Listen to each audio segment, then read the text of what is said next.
sekarang. Apa ni sayang? Kenapa tengki-tengki ni? You tengok siapa ni? Tak, I scroll TikTok keluar video ni. You tengok perempuan lain? Dah keluar. The only perempuan you boleh tengok, I and mak you je. You tak boleh tengok perempuan lain. Macam tu pula. You delete TikTok ni sekarang. Nak delete TikTok? Delete. Yelah, I delete. Tengok perempuan lain. You bawa I kat mana ni? PNC Kitchen lah. Orang cakap makan dekat sini sedap. Oh, ni dia laki ke perempuan? Manalah I tahu lelaki ke perempuan? Kalau perempuan, kita makan kedai lain.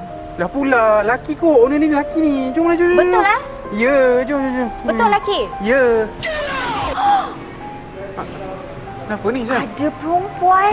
Dah tu, kedai makan kan? You, mata you tengok bawah. Mata I kena tengok bawah? Tengok bawah.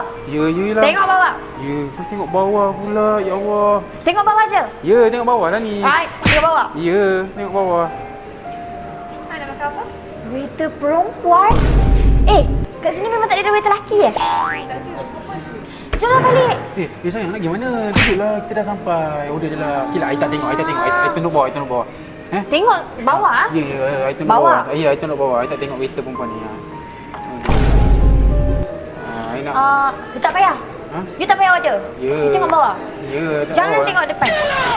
Ni akak punya seafood jumbo. Thank you. Ini pula abang punya. Wait. Apa you panggil? Sejak bila you adik dia? You. Tengok I. Ya, I tengok bawah. Jangan panggil dia abang You ada apa ni? You memang panggil semua lelaki abang ke? You jangan nak menggatal Sayang, jangan. You suka boyfriend I Janganlah. You tengok sini.